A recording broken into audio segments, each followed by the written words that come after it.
नमस्कार, स्वागत है आप सभी का। आप देख रहे हैं न्यूज 18 राजस्थान और आपके साथ मैं हूं प्रियंका राय। एक नजर 30 मिनट में 33 जिलों पर।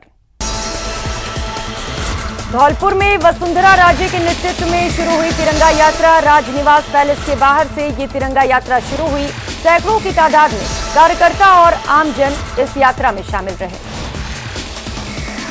ये हमारे लिए बहुत अच्छी बात हुई। आज धौलपुर में हम इसको मना पा रहे हैं। पूरे प्रदेश के डिस्ट्रिक्ट के अंदर ये हो रहा है और मुझे लगता है कि पार्टी के ऊपर से इसमें कांग्रेस वाले भी हैं, दूसरे पार्टी के लोग हैं, भारतीय जनता पार्टी तो उसके आगे आगे चली रही है। ये देश के साथ जुड़ने का और देश के लिए उसके बलिदान किया है याद करने का बड़ा है। अजमेर के देवलिया कला गांव में 3 युवकों पर जानलेवा हमला। 1 दर्जन बदमाशों ने धारदार हथियारों और लाठियों से किए वार। सभी आरोपी हुए फरार।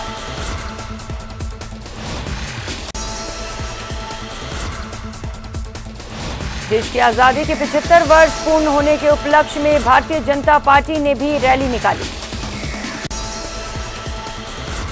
अलवर राजर्षि महाविद्यालय द्वारा 3 दिवसीय सेमिनार का समापन प्रताप ऑडिटोरियम में किया गया। कार्यक्रम का समापन के दौरान मुख्य अतिथि के रूप में जिला रसद अधिकारी जितेंद्र नरूका सहित कॉलेज के प्राचार्य और स्टाफ मौजूद रहे।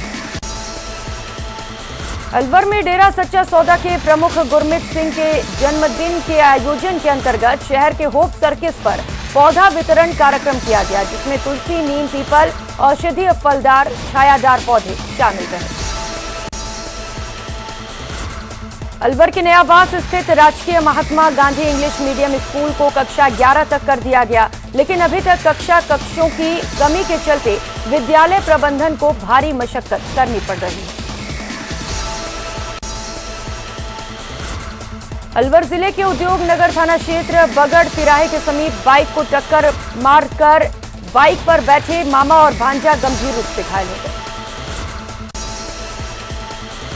अलवर चिकित्सा और स्वास्थ्य विभाग द्वारा टीबी उन्मूलन की दिशा में राजस्थान सरकार द्वारा 15 अगस्त से टीबी मुक्त ग्राम पंचायत कार्यक्रम का आयोजन किया जा रहा है।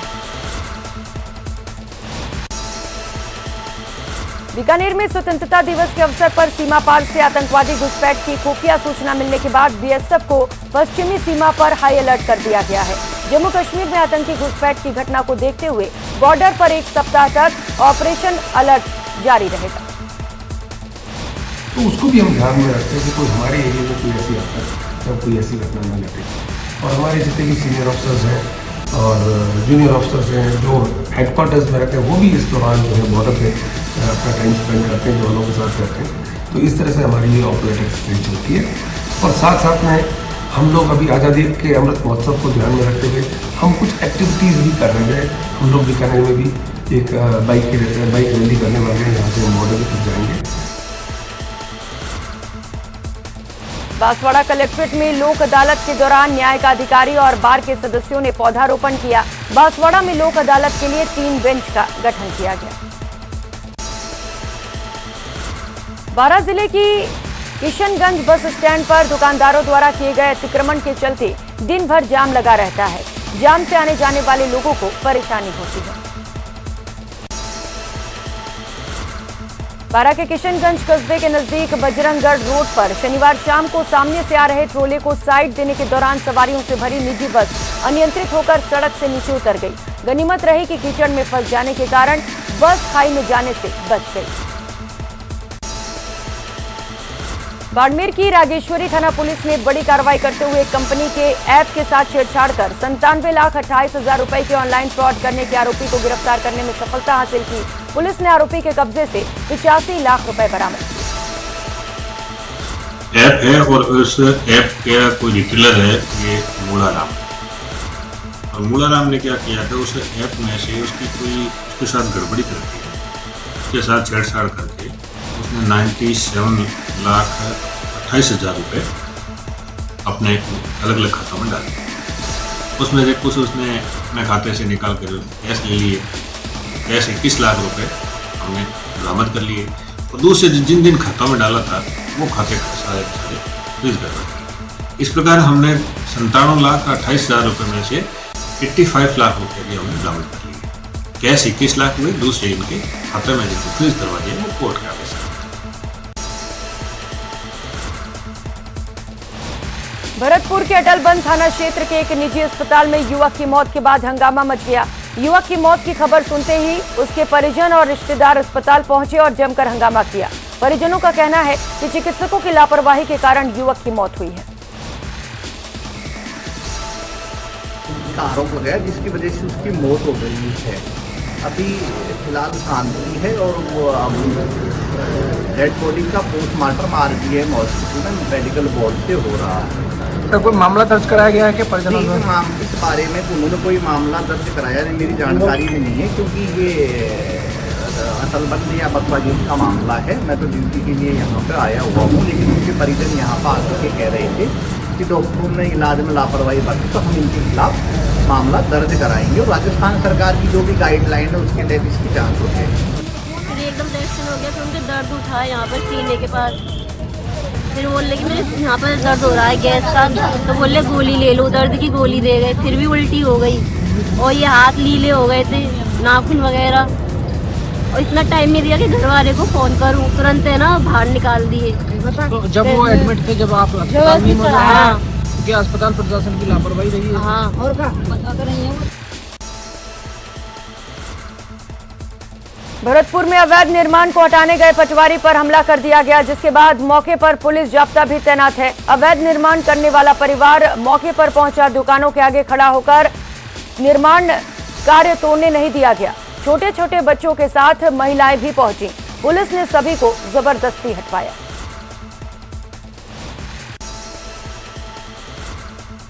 भरतपुर संभाग का सबसे बड़ा श्री महारानी जया खेल मैदान अपनी बदहाली के लिए आंसू बहा रहा है।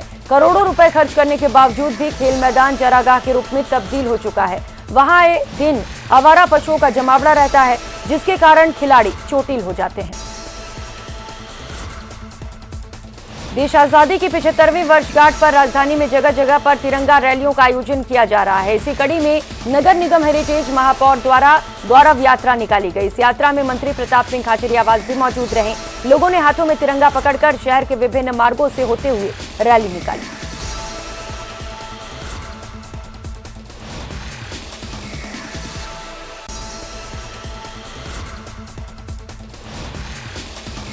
देश में हर घर तिरंगा अभियान की चर्चा है। मोदी सरकार के निर्देश पर देश के 20 करोड़ घरों की छतों पर इस बार झंडारोहण होगा। बीजेपी प्रदेश अध्यक्ष सतीश पूनिया ने कहा कि 15 अगस्त तक का दिन देश के लिए इतिहास में अविस्मरणीय है।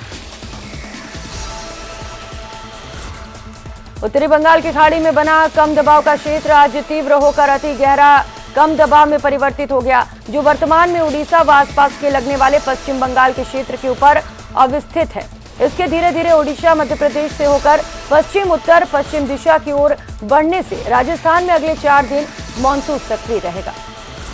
इस सिस्टम के असर से ही राजस्थान में अगले 4-5 दिनों तक भारी से अति भारी बारिश होने की प्रबल संभावना है। अगले 24 घंटों के दौरान इस सिस्टम का सर्वाधिक असर भरतपुर और जयपुर संभाग में कहीं कहीं भारी बारिश और 1-2 स्थानों पर अति भारी बारिश के रूप में देखने को मिलेगा।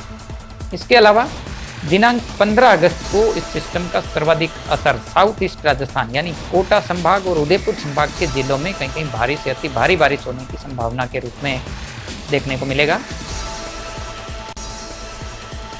जयपुर में 1 महीने पहले युवक की संदिग्ध मौत के मामले में नया मोड़ आया है। टोंक जिले के रहने वाले मृतक बोधूलाल के पिता हरजीराम मीणा ने प्रतापनगर थाने में केस दर्ज करवाया है।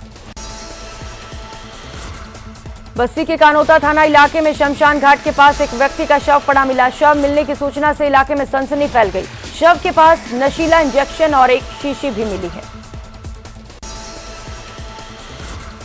जैसलमेर में आजादी के जश्न की धूम मची हुई है। अपनों से दूर देश की सुरक्षा में जुटे सीमा प्रहरी विपरीत परिस्थितियों में 24 घंटे दुश्मन के नापाक इरादों पर निगाहें जमाए हुए हैं। सरहद पर चलाए जा रहे ऑपरेशन अलर्ट के बीच देशभक्ति का ज्वार हिलोरे मार रहा है। जालोर में एक निजी स्कूल शिक्षक ने दलित छात्र की बेरहमी से पिटाई कर दी, जिसे लेकर राज्यसभा सांसद किरोड़ी लाल मीणा ने अफसोस जताया। सांसद ने घटना पर अपनी प्रतिक्रिया देते हुए कहा कि देश में आजादी की 75वीं वर्षगांठ मनाई जा रही है। दूसरी ओर राजस्थान में दलितों के साथ छुआछूत के मामले सामने आ रहे हैं। सांसद ने इस दौरान सीएम गहलोत पर तंज कसते हुए कहा कि सीएम अशोक गहलोत गांधीवादी नेता हैं, उन्हें छुआछूत की घटनाओं पर अंकुश लगाने की जरूरत है। देश की आज़ादी इसीलिए हुई थी और जो आज़ादी जिस उद्देश्य से हुई थी, आज उन दलितों के साथ ये जो अत्याचार, ये बड़ा दुर्भाग्यपूर्ण है, विभत्सकारी है, घृणित है। और उस इलाके में ऐसी घटनाएं आमतौर पर पाली, जालौर, सिरोही में होती हैं। दलितों को मंदिरों तक में नहीं घुसने दिया जाता और एसटी एससी दोनों को मटके के हाथ लगाना वहाँ पाप है। गलती से वो मासूम था, उसने प्यास लगी, मटके के हाथ लगा दिया और इतना दुर्दांतकारी घटना हुई है जो किसी भी स्थिति की माफ करने लायक नहीं है। झालावाड़ से झालरापाटन होकर जूनाखेड़ा तक आज रेल संचालन शुरू हो गया। सांसद दुष्यंत सिंह ने झालरापाटन और जूनाखेड़ा रेलवे स्टेशन पर ट्रेन को हरी झंडी दिखाकर रवाना किया, तो वहीं बाद में झालरापाटन से जूनाखेड़ा तक ट्रेन में भाजपा नेताओं विधायकों के साथ बैठकर सफर भी किया। झुंझुनू में आजादी के अमृत महोत्सव के तहत स्काउट गाइड लोकल एसोसिएशन ने जिला मुख्यालय पर जागरूकता रैली निकाली। रैली झुंझुनू के जेपी जानू स्कूल से रवाना होकर शहीद स्मारक पर संपन्न हुई। रैली को कलेक्टर लक्ष्मण सिंह कुड़ी व सांसद नरेंद्र खीचड़ ने हरी झंडी दिखाकर रवाना किया। आज़ादी का अमृत महोत्सव मना रहे हैं। हमारे देश को आज़ाद हुए 75 वर्ष हो गए। हमारे देश के लोकप्रिय प्रधानमंत्री आदरणीय नरेंद्र मोदी जी के नेतृत्व में पूरे वर्ष में अमृत महोत्सव मनाया जा रहा है, जिसके अंतर्गत हर घर में झंडा लगे, चाहे दुकान हो, चाहे निजी संस्थाएं हो, चाहे सरकारी संस्थाएं हो, चाहे अपना घर हो, हर जगह प्रत्येक व्यक्ति को तिरंगा झंडा लगाना है, जिससे छोटे युवाओं को प्रेरणा मिले कि हमारी आज़ादी लेने के लिए कितने लाखों लोगों का खून बहा था, जिसके कारण से हमारे देश आज़ाद हुआ था। झुंझुनू के चिड़ावा में आजादी के अमृत महोत्सव के तहत पूर्व प्रधान कैलाश मेघवाल के नेतृत्व में तिरंगा रैली निकाली गई। गोगामिड़ी स्थित बावलिया बाबा समाधि स्थल से भाजपा के पूर्व जिला अध्यक्ष राजीव सिंह शेखावत ने रैली को हरी झंडी दिखाकर रवाना किया। और फिलहाल यहाँ रुकेंगे एक छोटे से ब्रेक के लिए, लौटेंगे फौरन।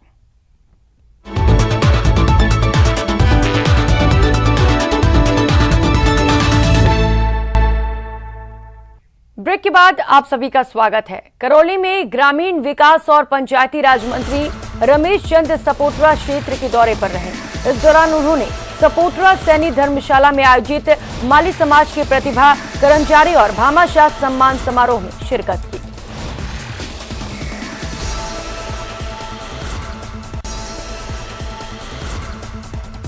कोटा में अमृत महोत्सव के तहत तिरंगा रैली का आयोजन किया गया। 75 व्यापारिक और सामाजिक संस्थाओं की ओर से आयोजित इस रैली की शुरुआत लोकसभा अध्यक्ष ओम बिरला ने की। तिरंगा फहराकर रैली की शुरुआत की गई और आसमान में तिरंगे के गुब्बारे भी छोड़े गए। था देश के लिए, वो समर्पण हमें जगाने की आवश्यकता है। हम सबको जन जन के अंदर उन शहीदों को याद करने का और उनकी कुर्बानियों का श्रद्धांजलि देने का यही वक्त है कि हम अपने प्रयासों से, हम अपने दायित्व में, अपने काम में, हमारे कर्म में देश सबसे आगे। इस बुलेटिन में फिलहाल इतना ही। आगे देखिए म्हारो राजस्थान। नमस्कार।